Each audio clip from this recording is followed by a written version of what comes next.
Joining us today are a range of colleagues who we've been working with as part of an ESRC funded piece of research into the impact of COVID on cities. And we've been, as Metrodynamics, working with the universities on this as their impact and dissemination partners. So I'm delighted to welcome Jessie Matheson from Sheffield University, James Rocky from Birmingham University, and Gianni De Fraya from Nottingham University, alongside my colleague Daniel Timms, who's been leading on this work for us. And we're also going to be joined by Pat Ritchie, who is the Chief Executive of Newcastle City Council and is also the Chair of the Chief Executives of the Core Cities. It's a very opportune time to be having this discussion. Our city centres have been very quiet for much of the last 14 months. They're beginning to reopen now, and there are obviously big questions about what the impact of what has been both a health and an economic crisis will be on the future of our cities. We've just published a report that we wrote for the key and core cities, setting out an agenda for what we call inclusive city renewal post-pandemic, because it certainly feels to us that all major shocks along the lines of the one that we've just been going through also create major inflection points, and we've definitely seen the acceleration of trends that were already underway, but that COVID has massively accelerated, such as a sense that we're reaching peak retail in our city centres, peak carbon, and peak office, which is what we're going to be talking about today. There are obviously also very significant opportunities around digital growth, around the pivot to net zero and green industrial strategy, and around an agenda that focuses much more on livability, more polycentric city growth models, and inclusive growth. So there are opportunity as well as challenges to this agenda, but it's important for us to understand what the scale of the impact might well be economically on our cities, and that's what this research in particular focuses on today. So I'm going to introduce my colleague Daniel Timms, who's going to give you a bit of context about the research, and then he's going to hand over to Jessie, who's going to talk through the details of the research. So, Daniel. Thank you, Ben. My welcome to Ben. It's good to have you here. Thank you for joining this really important discussion. I think the reason we think this piece of work is especially important is that the question of where work is done is really central to economic growth in a country and the spatial patterns that you get. If we go back many centuries, the UK was a largely agrarian society. Work was very dispersed across land, market towns. Then with the Industrial Revolution, obviously we saw the growth of cities close to major natural resources. After that, probably one of the most significant changes was the widespread adoption of car usage and how that led to a more suburban pattern of living and the growth of business parks in areas where previously there wouldn't have been any economic activity. And then perhaps in more recent decades, we saw that model being replaced by a city-centric type model. There was a big focus on agglomeration, on the sharing of knowledge across different disciplines, and city centres became the very natural stage for that to happen. And then, of course, we had the events of last year, where we saw what was, at least in 1 year, the most dramatic shift in where the location of work takes place ever experienced in this country, what we're calling the Zoomshock. And so the question we're asking and we want to discuss is this a shift of similar significance to those historic shifts of where work takes place? And if it is, then what does that mean for specific places across the UK? Now, we as a company work with a wide variety of clients, all interested in place, local authorities, universities, investors. And at the moment, everyone is asking this question, you know, what's happening with working from home? What does it mean for the place that we're interested in? But the challenge that we've had over the last year, as everyone's been having this discussion, is that we've really struggled to get the data, particularly at a local enough level, to understand those questions. We know that you can be in a city, you can cross from one side of the street to another and find yourself in a very different neighbourhood with different working patterns, different commuter patterns, different consumption patterns. And so when I was approached by Jesse and the researchers to join with them on this project, we were really keen to engage, because what this is about is getting to a really local level understanding of what's happening with working from home and how that's shifting economic activity. So that's just a bit of context, and now I'll hand over to Jesse, who's going to take us through how the work has been done.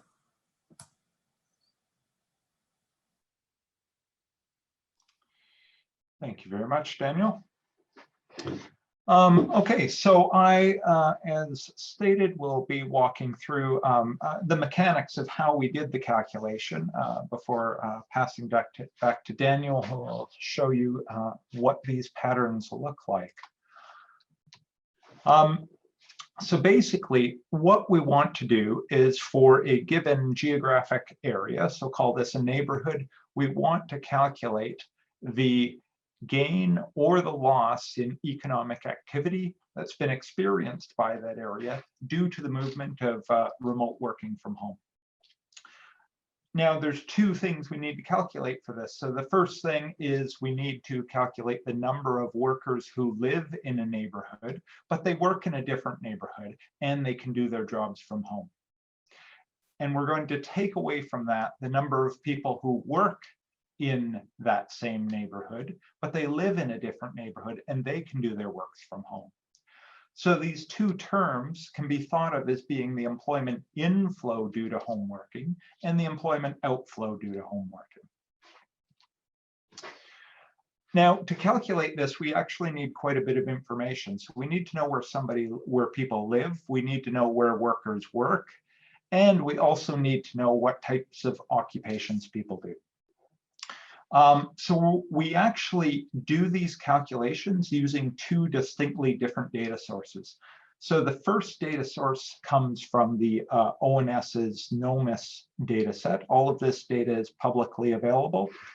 So these are population level estimates of occupation and geographic or neighborhoods across neighborhoods.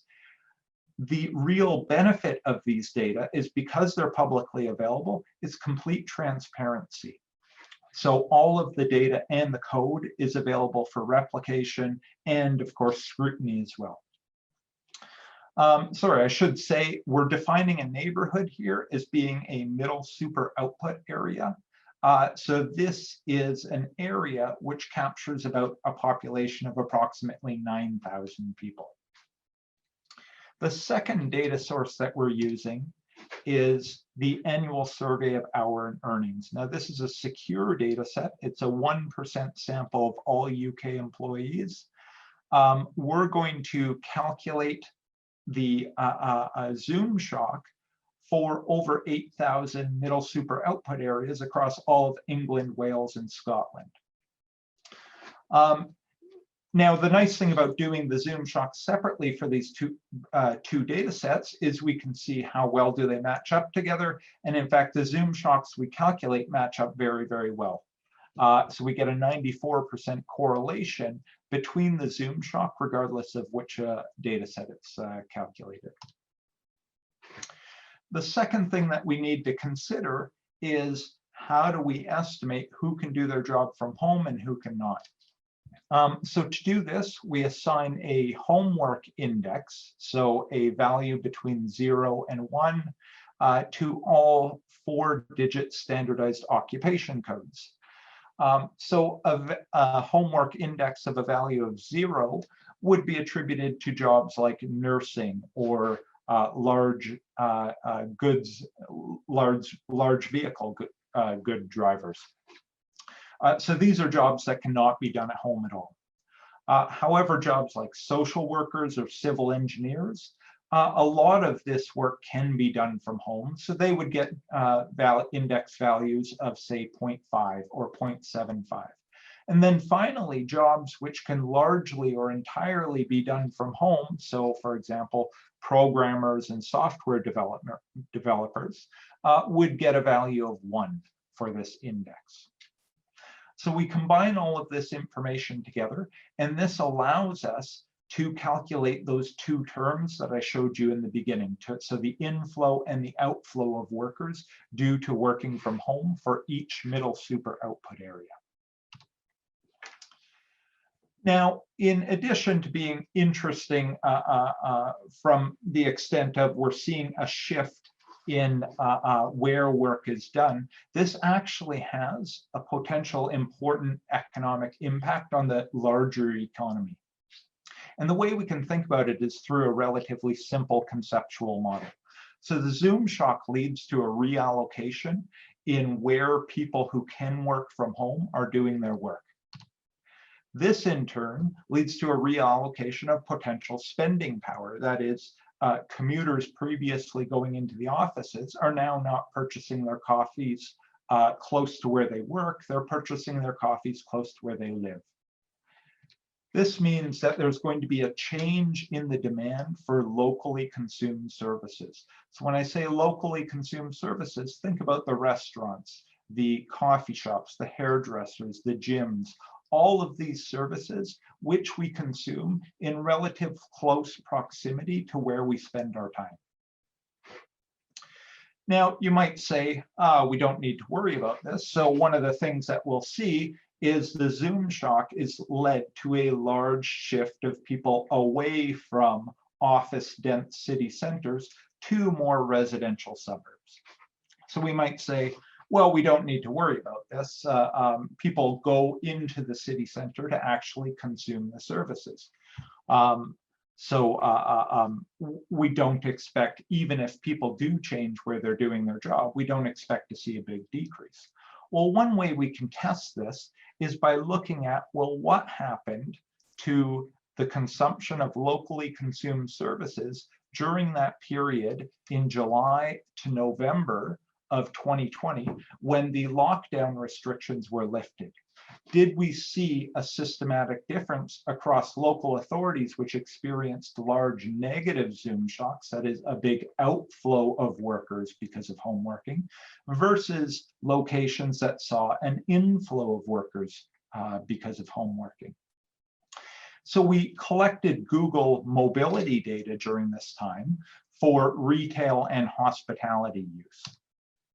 And when we plot out the Google mobility data, so this is the percent change on the y-axis in retail and hospitality use versus the Zoomshock on the x-axis here, what we see is a positive relationship.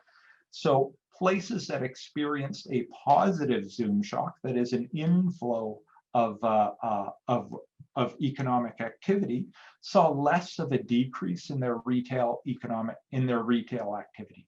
Now, these places in the middle where we see a big increase in retail activity, so these are actually entirely seaside towns, seaside locations. And what we're seeing here is a preference for vacationing at home during the summer of 2020. Okay, so one of the key areas, or one of the key research items that we're looking at, is what is the place-specific impact on these locally consumed services. So there's a number of questions that we want to be asking for further research. And that is, first of all, how much work will be done from home once the public health crisis is over? How much do we expect co-working to grow as a result? So if people are no longer going into the offices in city centers, does this mean there's going to be a demand for some sort of a new office space around where people are living? To what extent do we think that people are going to actually move their houses? So is this going to increase the demand for more suburban, larger houses that accommodate home working? And the things that we're really interested in is, when are we going to start to get a clearer picture of what this new equilibrium is going to look like? And this is really where our role for local authorities comes in, is we need to start collecting information and trying to analyze what people are doing and what they intend on doing 6 months from now, so that we can assist our locally consumed services in trying to readjust to what could be a new equilibrium. Okay.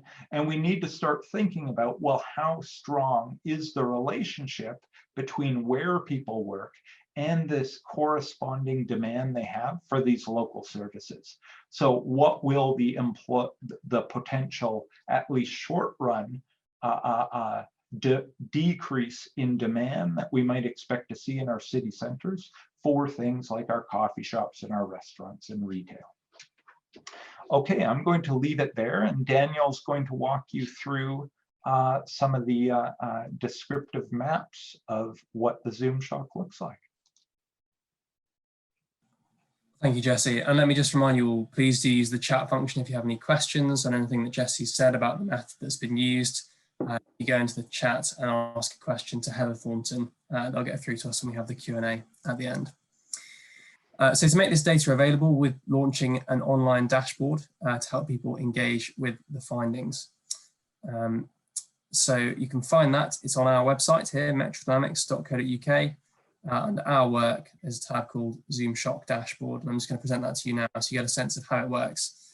And in particular, we're going to look at the example of the Northeast region. We've got Pat Ritchie here from Newcastle City Council.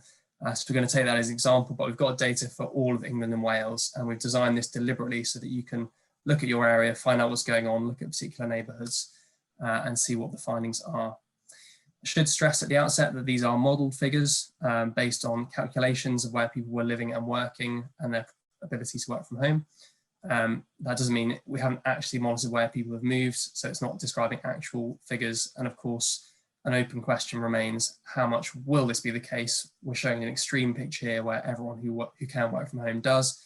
How much will that be the case remains to be seen. So I'll just make the dashboard full screen here. If we then look at the dashboard here, we've got three different elements. We've got firstly the relocation of work, then that second question of where incomes have been relocated to, and then finally a page on where work is required to be done on site. So we've got the data for England and Wales here publicly available. We do have some data for Scotland. We can't publish it because of privacy concerns, but the academics have said they're very happy to supply that if you want to request it from them. So what we see across England and Wales is there's a movement of almost 10 million people in response to the Zoomshock. And of that, we see around 37% of residents and employees can work from home. And it's important to remember that because sometimes the debate feels like we're saying everyone can work from home, and actually that's definitely not true. If we then just zoom in on the Northeast region in particular, so we get some different findings for this part of the country. So firstly, one thing we note is that across the Northeast, working from home levels are generally slightly lower than at the UK as a whole, 33% and 32%, as opposed to 37%. And what we see here in this chart at the side is that overall the region stands to gain slightly from the Zoomshock. We can see that if everyone works from home, there's a slight gain of just over 20,000 workers for the Northeast as a whole. However, what we can see when we look at this map is that that's very different across different places. We've got darker reds, areas that will be losing workers through this shift, and darker blues will be areas that will be gaining from this shift. And so if we look at, for instance, Newcastle upon Tyne, we see that here, slightly different pictures to the region as a whole, expectation of a loss of workers around 24,000, again, if everyone works from home, which is unlikely to happen into the future. But again, we can see that within Newcastle, that's very different as well. So this central city centre neighbourhood is responsible for most of that 24,000 drop, 22,000 here. Whereas we see some of the other neighbourhoods around Newcastle are actually starting to gain as more workers, instead of commuting into the city centre, are working from home. And we should be able to see, as you zoom in, you get a bit of a sense of, you can see road names and things below this. You can really get a very granular view of what's going on. But that's not true for all of the neighbourhoods, all of the neighbouring local authorities. If you look at Gateshead, for instance, small gain of 2,000. We can look at Northumberland, a bigger gain across that area of around 14,000 workers. Another thing the tool allows you to do is it allows us to look at how does the Zoomshock vary according to the deprivation levels of different neighbourhoods. So there's a deprivation level selector here. And for instance, if we look at the least deprived neighbourhoods in the Northeast, so this is kind of areas of Durham, on the edge of Middlesbrough, parts of North Newcastle and bits of Northumberland. we see, and this is in common with much of the country, that those least deprived neighbourhoods stand to gain the most from the Zoom shock. Unsurprising, you have more affluent commuters who are commuting away from home to other locations, and they can work from home.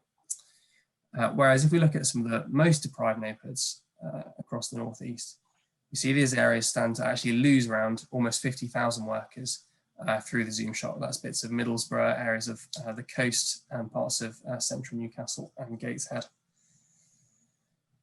So we can explore the data that way. Another thing we can look at, Jesse mentioned the second stage of the model, is you look at what happens to people and where they work and where they live and where they might move. And then you look at the incomes that they tend to earn. So we've got an incomes tab up here as well. So what we see is if all these people move, again, there's an income gain of around £16 million. But again, that's different across different areas. So if we take the example of Newcastle again, wages here are slightly higher than the regional average as a whole. And that means some of the effects, both kind of increases in some neighbourhoods and decreases, are more extreme. And we find that across the country. In cities, you tend to have workers who are paid more, and therefore there can be a double effect of both more commuting, which means more people are relocated through the Zoom shop, but also higher incomes, which means more of that spending power goes with workers.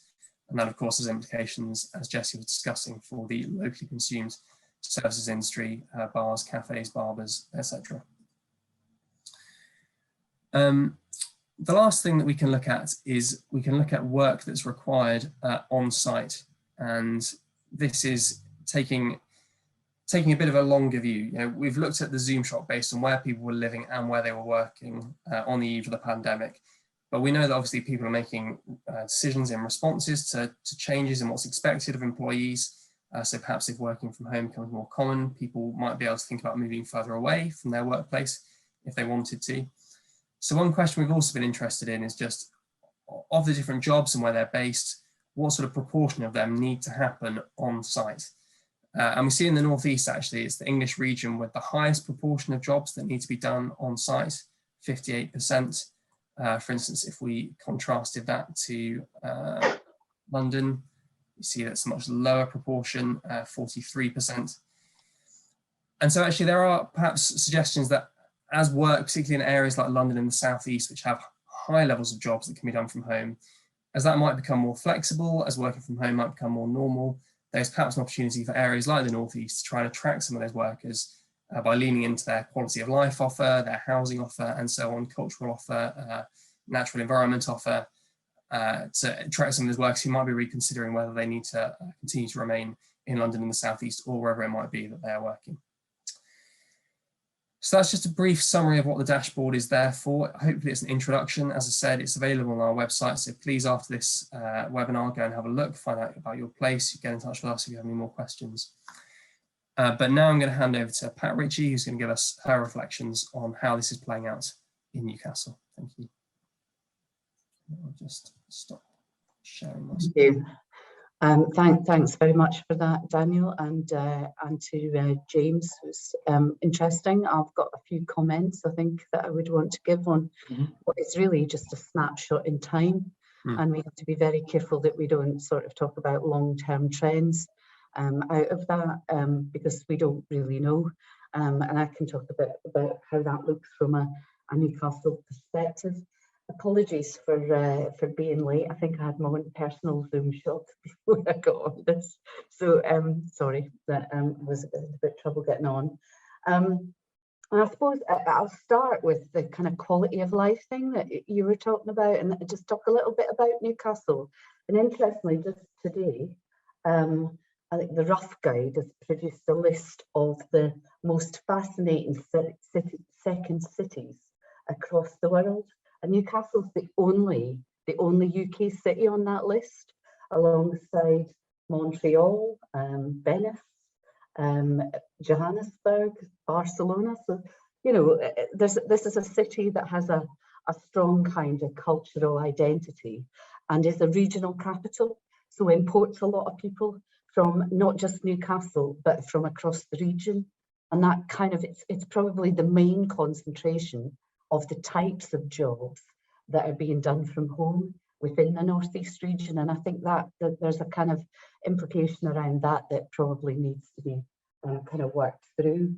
And it's also a city that has it's a city of about 300,000 people, but it has 60,000 students, none of whom were in the city centre during the time of the study. And I think that sort of skews things to some extent. I can tell you that a lot of them are back now, but you know, they're kind of two universities at its heart, a football ground right in the middle of the city centre, and also an international hospital right in the middle of the city centre, all of whom were affected by the extraordinary circumstances that we saw in the kind of pandemic, and that is sort of gradually changing. So there's something for me, I get a bit worried when we talk about losing 24,000 jobs, because I'm not sure we have. In fact, I know we haven't.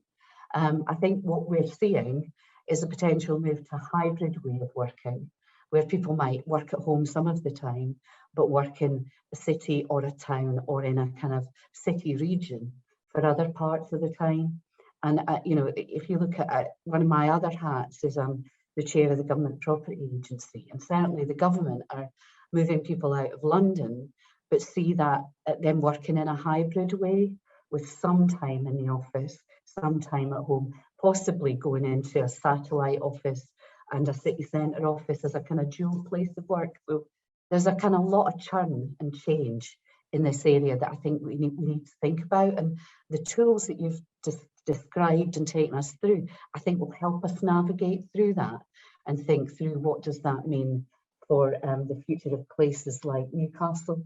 And it's absolutely true that you know, the pandemic will change for the future the way that city centres function, but it's increased a trend that was already happening, particularly around, you know, the kind of use of city centres for consumer retail and other things. And so, you know, that kind of factors in. And certainly, you know, we've seen at first hand in Newcastle the impact that the pandemic has on families and communities, and its sort of social, economic and environmental impacts are kind of well documented. So we can't shy away from that change.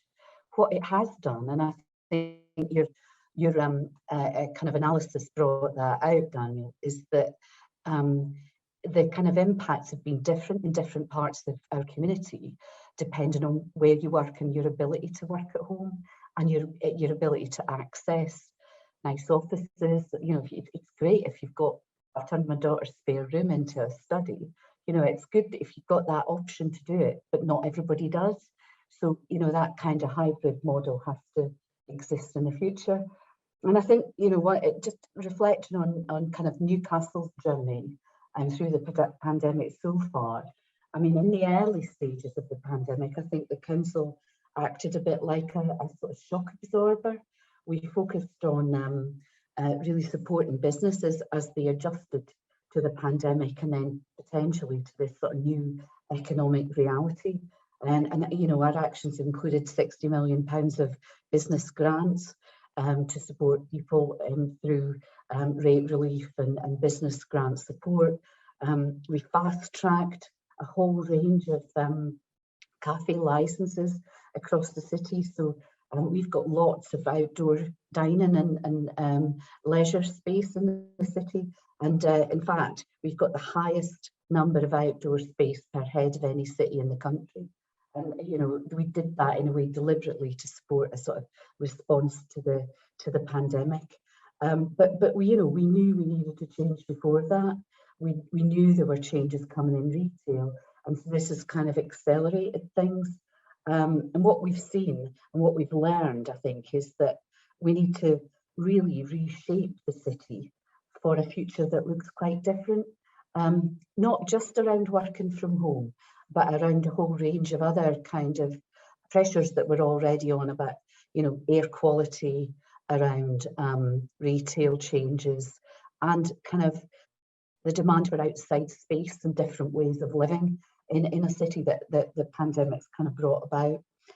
So, you know, we've tried to begin to look at really thinking about different uses of our city centre. We've launched a sort of consultation on how, you know, we might build back a city centre and a broader relationship between the city centre and its communities that reflects different types of office working, the importance of culture, different sort of hospitality offer, more people living in the city centre, but that combined with a much greener, open sort of city space within Newcastle. And you know, we've started to look at how we build that forward plan. But we've also seen, as well as kind of footfall in the city centre coming down, increased social and community activity in our neighbourhoods, and we're keen to sustain that and sustain a kind of balanced city, but also a city that kind of serves a much broader region. As I said, a lot of people may live in Northumberland or live on the coast in Walsall, in Whitley Bay, but commute into the city centre. How do you get that in a much more joined up way through our combined authority that reflects the role of the city centre and its broader areas in a kind of way that is both digitally and connected from a transport point of view? So we've begun to think about that from the point of view of our combined authority. And in our sort of city centre plan, we've been looking at a sort of collective of streets and spaces that provide a different role and function than they maybe did previously. We've been looking at a kind of much richer, engaging experience for visitors and workers and residents, and a place that residents can be proud of, and a place that, in being proud of, attracts greater further investment to the city to help grow our communities. And that's been linked to strengthening our digital connectivity and digital skills to enable that sort of different way of working. And I suppose that all has at its heart a cleaner, greener, more sustainable place. So we took the opportunity, and we will continue to do this, to pedestrianise much more of our city centre. If you've ever been to Newcastle, you'll know that Grey Street is one of the finest Georgian streets in the country, and that's now largely pedestrian. And the pandemic really kind of forced that change, but it's a change that we'll embrace for the future, and people outside, much more walkable, livable sort of city that means that you can see a more attractive place to live. And we've linked that to a plan for a sort of 15-minute city concept that creates neighbourhoods in the city centre linked to a network of neighbourhoods across the rest of the city, where you can get access to goods, services and leisure within a kind of 15-minute neighbourhood approach. And you know, I think the sort of the pandemic has really sort of focused our minds on thinking through that further, including all of the things I talked about housing and different ways of working. But I also think that if you're going to be a worker who works at home some of the time and then, you know, works in an office some of the time, they're likely to be within city centres, possibly town centres as well, in a kind of networked way. And therefore it's incumbent on us to create the best experience for when you do come into the city centre, to have that kind of innovation space and to have the way in which, you know, that kind of agglomeration in a different way that helps economies thrive. And, you know, I could go on and talk about things like our innovation space that we're doing with Newcastle University through the Helix, which is a mixture of office, R&D, you know, university buildings and housing. It's all about creating a different sort of sustainable city centre that drives innovation for the rest of the city region, not as just for the city centre, but benefits Blyth or Berwick or broader areas. And our kind of joined up approach through the combined authority is focused on that, with sustainability at its heart, and kind of growing a city that's about human and social capital, and owned and loved by the people who live and visit it, and the two are mutually beneficial. I think if you're going to get that right. And also a city that attracts new businesses and workers through being sustainable, fair, and kind of having that very kind of mixed offer that's linked in and benefits its broader city region. And I can talk about, you know, some of the examples of that and how we're thinking that through.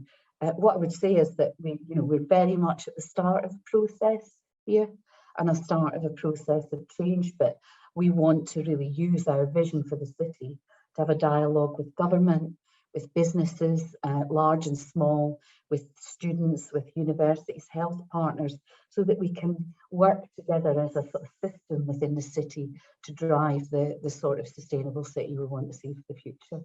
So I kind of would build on the data and think about it from a kind of positive point of view. I suppose that's what I'd like to get over from Newcastle, but this is a kind of journey of change. And if the research continues to develop the tool that you talked about, which is a bit pretty much a snapshot now, then that I think is really useful for underpinning the development of the sort of thinking that we are doing. So I'll pause at that, Ben, and open it up to a wider discussion.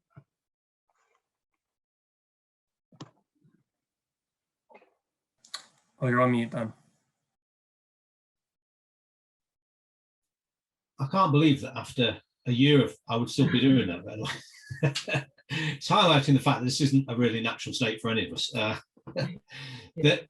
But I thought what you were highlighting is that there are a lot of things that this a lot of the pandemic, and that some of them are also potentially positive trends. And there are things that have been really important to Newcastle over the last few years about your focus on innovation, for example. And I think that and the strong cultural offer you have, all of which stands you in a very good stead at the moment. There's an interesting question, I suppose, about you talked a bit about the fact that obviously there's a concern that to the extent that hybrid working is happening and people are with higher incomes, some people are working at home more. Does that have the risk of heightening inequalities between places within a city like Newcastle or anywhere else? And practically, what can you do about that? I mean, for example, to what extent are things like shared office locations in neighbourhoods something that can be encouraged? And not just in neighbourhoods that are, as it were, already better off, where people have the facilities to work at home, but possibly where there are younger people who may not always be as well equipped to work at home, but aren't always going to work in the centre as well. They might work both in the centre and in a locality. And I just wondered to what extent you've been thinking about in Newcastle what you do about the neighbourhoods that haven't benefited particularly from any reallocation of work away from a city centre. And then I was going to bring in some others to have a reflection on that as well. But if you don't mind, if I just come back to you quickly with that question, Pat. Yeah, I mean, we have begun to think about this. I think part of the inequalities question is also that those neighbourhoods have also got people who are largely in those sectors which have suffered worse. So, yeah. You know, we're talking about home working, we really often mean office working, don't we? You know, you can't really, you know, there was a decline in retail, which got worse. Leisure is challenged, although a lot of the leisure businesses are saying they're struggling to get staff, actually, because they've moved into other things. So there's a bit of a kind of how you set that context. But we have been looking at, with, for example, health partners and others, they're all looking at kind of hybrid space, and we've been looking at, can we share that, and maybe look at how we link that to sort of family hubs networks that we have. So, you know, the mental health trust and the hospital trust sort of back office would traditionally work in a kind of hospital setting, but we've been exploring, could we do more to sort of balance that across wider communities? And I just yesterday visited the sort of star on site of Home Group's new offices, big housing association based in Newcastle. They're building their new, moving their headquarters from out of town into the city centre, but consciously doing that in a way that benefits the west end of the city, which is one of our more deprived areas, having community facilities, community office space, open kind of access to use the computers and touchdown space to voluntary and community organisations in that area.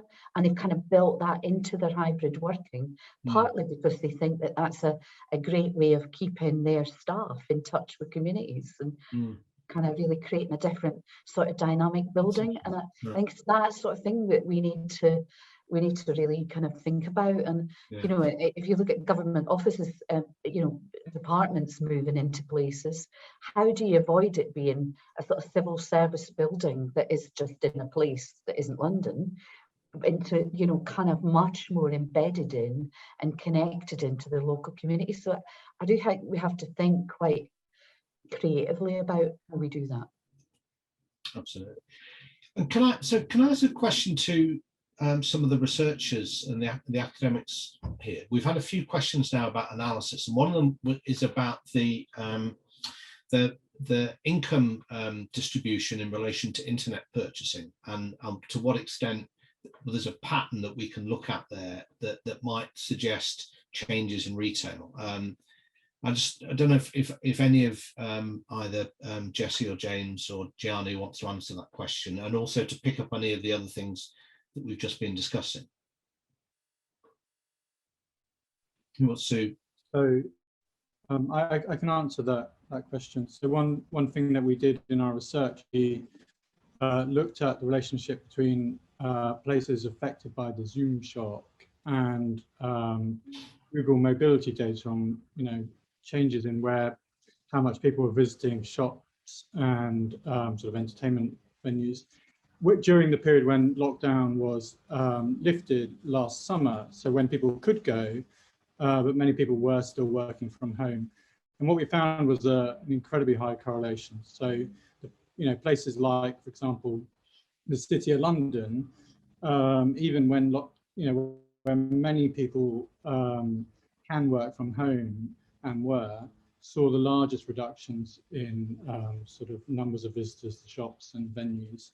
And places where most people, you know, many people had started working from home from, so, you know, suburbs and so forth, for the places that had seen the smallest reductions in visitor numbers to places. Now, that doesn't tell us explicitly about what happened to internet shopping, but I think to the extent that people continued to buy the same things, we can infer that they were instead now buying them off the internet. And what is important to remember is that those people who were most affected by the Zoom shock are disproportionately rich, and so they account for a disproportionate amount of spending, and, you know, an even more disproportionate amount of spending outside of supermarkets and other shops selling kind of basics. Gianni or Jesse, did you want to say anything in relation to that? And more generally, another question that we'd had, which was about to what extent the research has been able to identify within the kind of cohorts of employees what's been happening to young people, because obviously there's a particular concern about the impact on young people, not least that actually it's often harder for them to work from home anyway, even if they're doing office work, because they're more likely to be you know, in shared housing locations and so on. So I wonder, is that something either that has been picked up now or could be picked up in any future research on this? Yeah, to some extent it can be picked up now. So one of the issues with the jobs that young people are doing is, as you pointed out, they're disproportionately more likely to be jobs that cannot be done from home.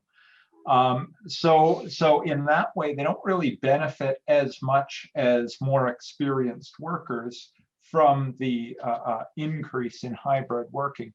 But more importantly, young people are very disproportionately likely to be the ones who are doing these locally consumed services jobs. For many of us, that is our first entry into the labor force. And to the extent that those are the jobs, that is really where the negative, generally speaking, I think the Zoom shock has a lot of positives with it, but its impact on these locally consumed services, particularly the ones in our city centers, is one of the big negatives of this that we need to be paying attention to. And young people are disproportionately impacted by that. And this could have lasting consequences if it is disrupting entry into the labor force at that initial stage. And we've had an interesting question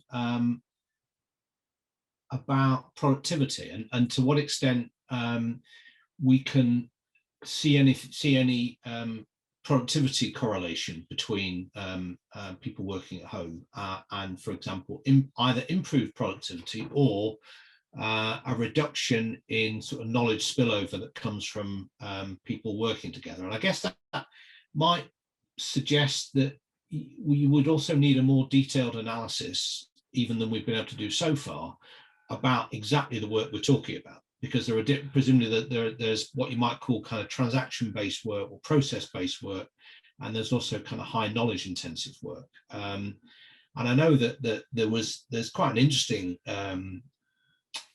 question about the fact that productivity increases have not been that apparent in the last decade or so in areas of office work. So, has there been an increase in any discernible way as a result of Zoomshock? But is there also a potential downside in terms of the loss of the kind of collaborative elements of work that are important? That's the kind of question for all of you, I think. Don't know who'd like to go first for that. But, sure, maybe I'll take a stab at this first. So really, there's going to be a lot of variation in what types of jobs and what types of workers benefit. And this is one reason why I think, even though I'm very bullish on the idea of working from home, I think very few jobs should go to full working from home. I think there are some real benefits to interacting and collaborating with the people that you work with. So one of the things that we're seeing in terms of productivity of a online meeting like this, so from surveys that are coming out of the US and they've started now in the UK, we're seeing that workers feel that their productivity increases when it's small meetings that are done online. So between 2 or 3 colleagues. But as soon as those meetings start to increase to larger and larger, the productivity from those meetings starts to decrease dramatically. So for larger events, these are really things where the big benefit is going to be collaborative work, done face to face. James or Johnny, did you want to add? And if not, I mean, I'd just be intrigued. Sorry. Yeah, sorry, John. I'm muting myself as usual. Yeah, productivity is obviously a big concern.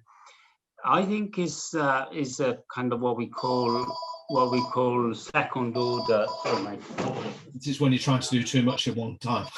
Yeah. Switch it off. So that's what we call a second order change. So there will be small changes, but one thing that may be major are changes in what we call the pattern of where people work, with the consequences for things like commuting, congestion, and general carbon emissions. Even if everybody that will need to work in situ will continue to do so jobs don't change, which is not a given.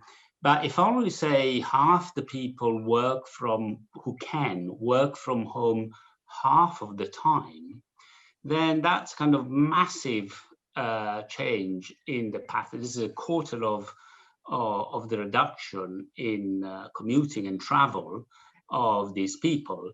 And given that they are approximately 40% of the population, we are talking kind of, these are, I think, possibly conservative, are only half the people returning, continuing to work from home only half of the time. So we're still talking about a 10% reduction in commuting, and that has a massive impact on congestion and, for example, the need for infrastructure, transport infrastructure. And that, if there is a role for policies to think whether that should be facilitated or not. And a policy can intervene in the short term. In the long term, I said, reconsidering or considering new and different type of infrastructure. in the short term, even little things, well, big things, but kind of marginal things that can be done in the short term, like facilitating change of use for premises. So, you know, where people live and work when they work from home, there are no bars. There are no sandwich bar where they can go for a quick sandwich. So we may want to think about helping that. If there is a 10% reduction in office use, there's going to be a lot of office space that is no longer necessary. Can that be converted into other forms of kind of community centers, or even dwelling and so on? So these are short-term questions that the politicians, the policymakers, should think about, and they can have big impact, because the numbers we're talking about, as I said, 10% of the people, of the employees, we are talking about millions, 2-3 million people or more, that will change, not full time, but the equivalent of full time change in pattern of employment. So these are kind of, I think what our research shows at the macro level is that this is potentially a vast redistribution. We don't think, there might not be a massive change in the total employment, but where it takes place will have other consequences for what the economy needs. And both at government level and national level, but also local level, there will be, it will be necessary to think about changing policy. Maybe policy will not need to change, but I think the map that we are producing might indicate which areas have the potential to benefit from changes and so on. So I think that's we need to concentrate on the kind of the big changes that may happen and where they're going to happen. And yeah. Okay, thanks. And one question that all that sort of poses is, which I know, Pat, that a lot of the cities have been worried about, is obviously the revenue implications. That, if you think both, there's been, for example, a lot of coverage recently about the extent to which the collapse of Into creates an opportunity for the city, the centre of Nottingham, because a Broadmar Centre development won't be taking place there that actually might not have been that popular or fitted with a kind of future green vision of the city. On the other hand, it represented a revenue stream for local government, which won't be there in quite the same way, and yet local government will still have to pay probably to think about how to develop that space. And that sort of issue will face lots of places. And then there's the transport question that what kind of transport system, how does transport respond to any of the potential changes in commuting patterns, and also what does that mean financially for transport? So, Pat, I just wonder if you could kind of touch on a bit of some of your revenue concerns and what the core cities are I know, keen to address there. Yeah, I mean, I think that there's a couple of things to really highlight there, Ben, in that, funding of local government is largely based on a sort of redistribution of business rates, from areas which have higher business density to areas of lower. And that model is really got to be looked at quite seriously, I think, in relation to the sort of changes that this report highlights. And also, I mean, in our case, we are joint owners of Eldon Square with Into. Yeah. So we 40% of Eldon Square, dating back to the 70s when it was built, is owned by the council. So we've got both a stake in sorting that out, but we've got a revenue loss, and councils have been quite entrepreneurial with solid investments that look solid for a number of years.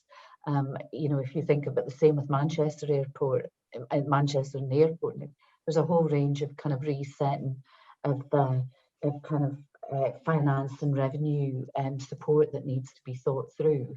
I think there is a sort of need for a kind of adjustment, kind of investment from the government to help us work that through, whether that's allowing us to kind of take a longer term view in borrowing, whether it's kind of investment vehicles and joint vehicles that are about taking a long-term view and reconfiguring the way in which cities are kind of developed for the future, and that includes infrastructure.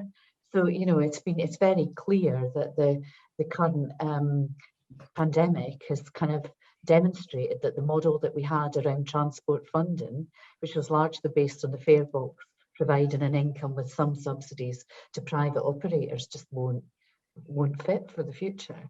So there is a need to really think through what's a future sustainable public transport model.